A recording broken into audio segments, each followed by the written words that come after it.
I love Dundorma. Don't you? There's just so much to do. Like the shooting gallery, and epic siege battles, and the vibes. Man, the vibes! I love this world. If only it loved me back. I do so tire of nature's unyielding scorn. Oh shit, no time to complain! It's Honey Day, boys! This fortress city is home to many activities, though none as queer as a certain sporting event tucked away in the assembly, held only in the wee hours of the night. Grand Tourney. A rousing battle between men, monsters, and clusterfuck item spam. The goal is simple. Beat the opponent's monster before they beat yours in under 15 minutes. Jugo Fun. I think BreakArts fixed this, but updating my version would mean losing the cool glitchy item boxes from the DOS Plus patch. Now, if you're new to Dundorma, you may notice that this mode isn't immediately accessible. Before one can partake in this cantankerous Drake beating, you must clear 3 arena exercises, 2 Velocidrome, Gypsyros, and Rathian. You need a minimum hunter rank of 11 to unlock all 3, so that's the first barrier to entry. The second, as one can surmise, is having a monster to call your own. Once you've cleared the required exercises, captured monsters have a chance of becoming tamed and added to your roster. Do note that you can only tame monsters caught in online play, and that the monster goes to whoever paid the fee at the guild counter. A number of monsters are not permitted in Grand Tourney.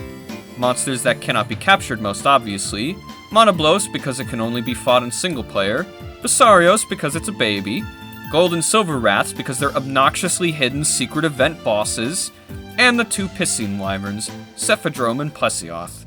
Their horrific attack ranges and tendency to not let you play the game at all would make them seemingly perfect candidates for head-to-head, but I guess their run-to-safety AI would have a meltdown if they were placed in an enclosed space with no sand or water. This leaves 24 eligible monsters. The odds of a successful tame are dependent on the monster caught. Velocidrome and its ilk have a nigh-guaranteed 91% chance of being tamed, while Azure Rathalos' tame rate is a piddly 9%. You can only hold up to 3 monsters at a time, so make sure you're in good company. Grand Tourney battles can also only be hosted at night, and vanish when daytime strikes, meaning you have enough time to host 3 or 4 battles at most. For my exploits, I have enlisted 2 monsters, Nungul, named for the Mesopotamian goddess of prisons, and Cotton, who was called that because I thought it sounded cute. Once you've selected your monster, the game prompts you to give them food. Eating before a fight that could concuss you sounds like a bad idea, but what do I know? Monsters have 5 preferred food items they'll eat, each giving a potential buff to HP, attack, and defense. DOS actually has the forethought to list what items a monster will eat on a subpage in the Hunter's Notes, but only the weakest food item is shown by default, leaving the rest up to experimentation. They're mostly self-evident. Predatory wyverns like meat, Gravios only eats rocks, and the crabs eat fish. The animation your monster does after eating their food gives insight into its effects. If they ate food with no major effect, they do a brief tensing up animation. If they eat food with a negative effect, or aren't fed at all, they recoil in pain. And if they eat food that gives a large buff, they'll roar, or do a special attack animation. But if all else fails, there is always great value one-size-fits-all, I can't believe it's not food, dragon food, you can give to any monster for next to no cost. This is ill-advised, however, since store-brand food comes with a pretty hefty debuff. Even less advisable is going into a battle without feeding your monster at all, which reduces their HP and defense by 10% for the duration of the match. Please feed your pets for the love of God. There are also special food items you obtain by winning Grand Tourney, which can raise size, level, and friendship, and provide immunity to certain status effects. But there's no time to explain all that though, the match is starting!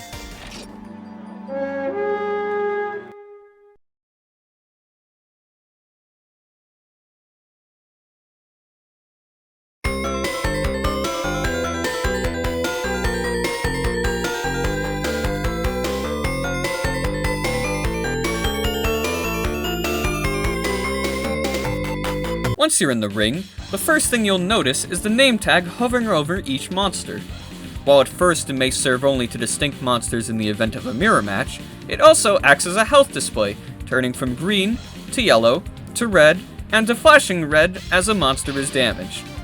Purchasable in the assembly are multiple horn items that work similarly to the horns the player can use during normal gameplay.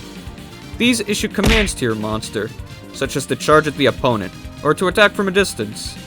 If your monster follows a given order, you'll see a little colored notch above the name tag, which gets longer each time it obeys you. Once you've filled the meter to your liking, you can cash it out with the Wrath Horn, sending your monster into rage mode, which increases both their offense and defense. In my experience, horns are slow and vulnerable to most everything, which makes finding use cases for them difficult. This is further compounded by limited inventory space, since you need to bring your monster's food, healing items, ammo if you're a gunner, and other disruptive items in addition to the horns. The only ones I bring to most matches are the Charge and Wrath Horns. Another complication you'll find with tooting is that all monsters start with the lowest affection level when tamed, and it is very difficult to raise the stat without either supreme food or excessive match stalling. The one exception to horns generally not being good is the special horn with either Daimyo Hermitar or Shogun Sinatar, which repeatedly orders them to dig underground. This is an incredibly effective stalling tactic, forcing the opponent to target the other player in an effort to buy time until the crabs resurface. Most of your inventory in Grand Tourney will be reserved for standard questing items. Your heals, flash bombs, and traps all work as they usually do, with one caveat. In Grand Tourney, items that affect monsters also affect opposing players. Players can stun each other with flash bombs, poison each other with smoke bombs, and set up their monsters for easy kills with well-timed gunner shots. There's also a bunch of weapons you can gather from the corners of the arena, but I never used any of them. Frantic monster combat, maddening item management, and constant sabotage.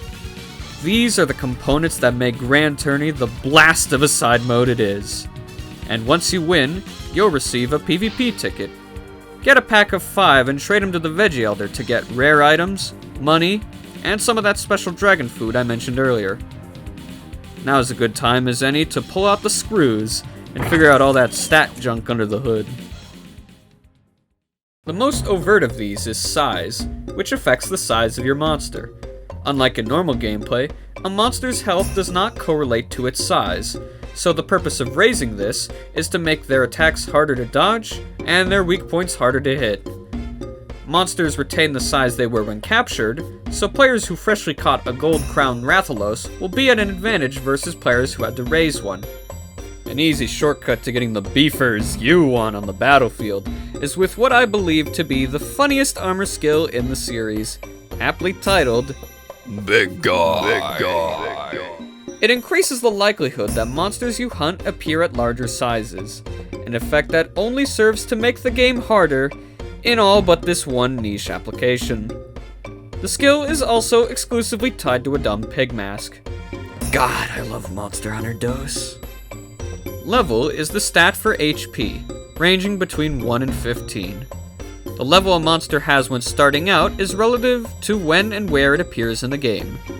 Dromes often start out at very weak, most other low-rank monsters start out around average, and high-rank monsters tend to start at either tough or powerful.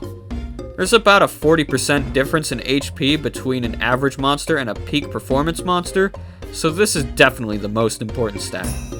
Affection increases the likelihood with which monsters obey your horn calls, as briefly touched upon before. This stat is really only important for monsters with busted special moves.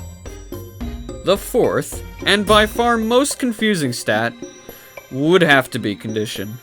Condition, or State as it's called in-game, is a modifier that gets applied to a monster's level, affecting their HP. Condition goes up whenever a monster is not in use, and a monster in good condition has a 10% chance between quests to appear in great condition, which is a net +3 to level. Condition is supposed to go down whenever you bring a monster into the ring, but completing a match improves the condition of all the monsters in your stables, even the one you just used. I had days where Cotton lost 6 times in a row, and his condition never worsened.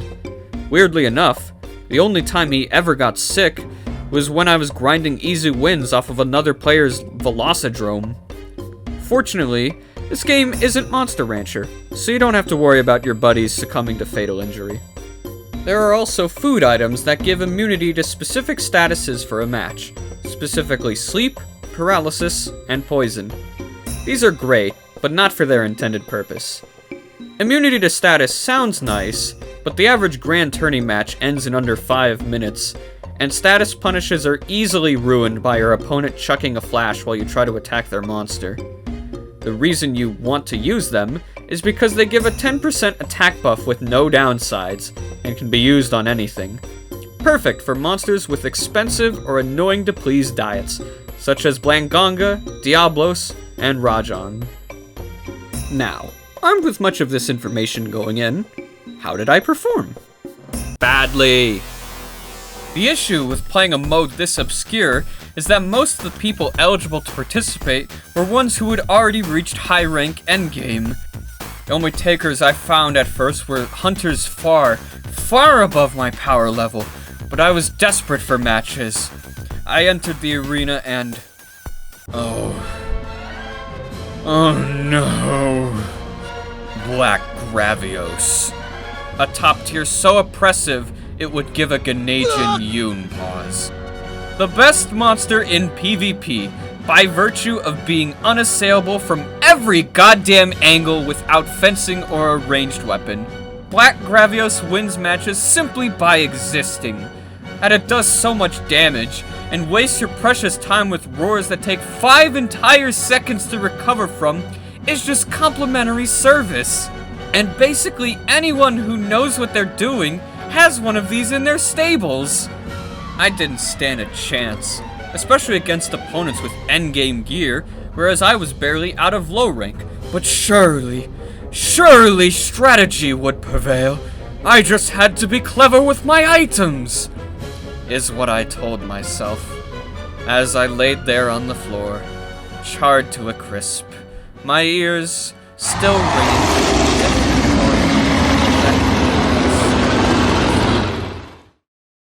Even against other monsters, I lost.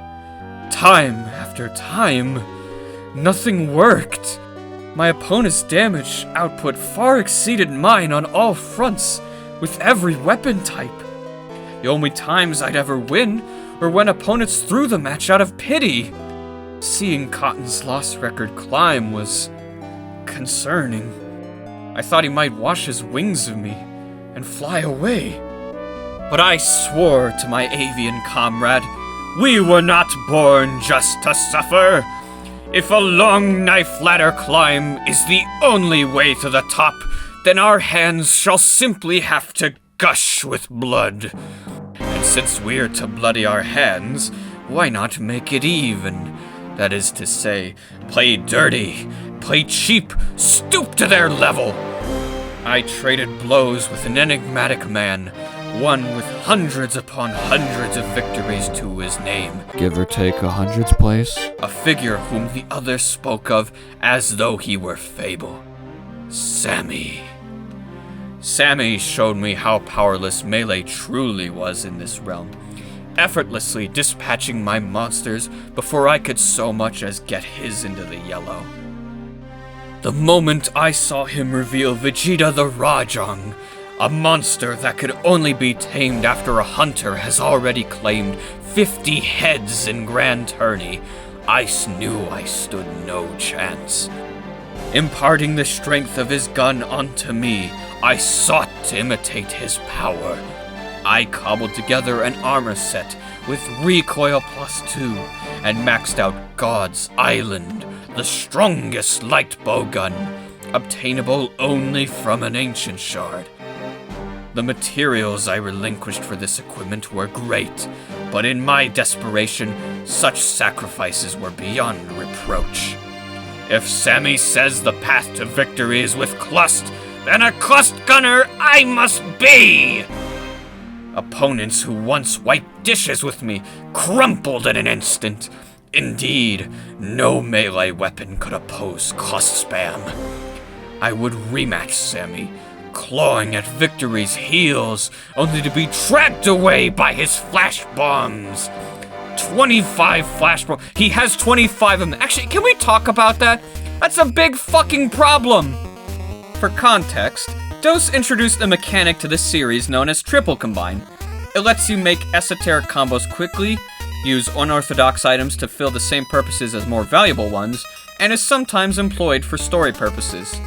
Traditionally, flash bombs are made by combining bomb casing and flashbug, and since the latter is capped at 10, this means that in most games, players can only use up to 15 flash bombs at a time. Excessive, considering stun timers on flash bombs wouldn't be introduced until try, making every stun equally long, but small potatoes compared to the degraded, moralless nature of triple combined flashes. The 3 ingredients are Sunlight Stone, Nitro Shroom, and Sap Plant.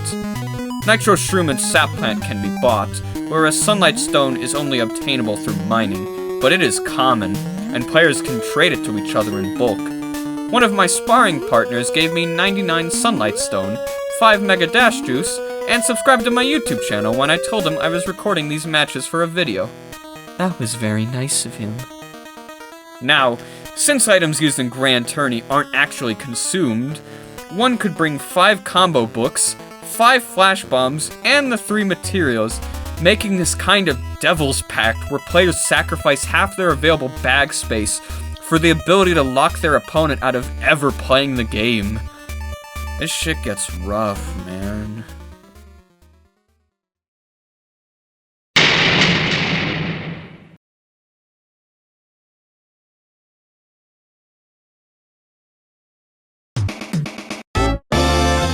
Well, folks, I finally did it. I obtained the 50 wins title. And the 50 losses title. I could scarcely beat Sammy even with Flash's band. Along the way, I finished low rank, finished high rank, and tamed a Rajang in only 12 attempts. I dubbed him Era, after the Babylonian god of mayhem and pestilence, and exercised his immense power on helpless peasantry. So, now that I've staked my claim at the top of the lot, how do I feel about Grand Tourney? Well, as I've made evident, it's not particularly fair. You need to find an opponent you're evenly matched with for there to be any sense of competition. Grand Tourney feels like a Kusoge fighting game more than anything. You're here for the curiosity of it all. The incentive to play it isn't really there unless you want to see more of your favorite monster or are a completionist. And if you're the latter, all I have to say to you is, what are you doing with yourself? Hell, you had to beat a bunch of dojo quests just to unlock the thing. And anyone who's done that Gypceros arena can and will tell you that it is abject fucking agony. Even with all that going against it, I really did enjoy my time in Grand Tourney. It gave me an incentive to continue playing that I was sorely lacking while trapped in HR 20 to 30. I met some really cool people through this mode. It taught me how to use a gun, a skill that is incredibly nice to have. If nothing else, it's a very interesting diversion. You really don't get this anywhere else. Now, how would I go about fixing it? By making my own tournament rule sets, of course. Linked in the description are a number of documents with unique rules and restrictions, tailor-made to all levels of player skill. Nothing's set in stone yet, but maybe I can host an actual tournament someday. I know there's interest in it. Until then... Wait, where's my purple collar?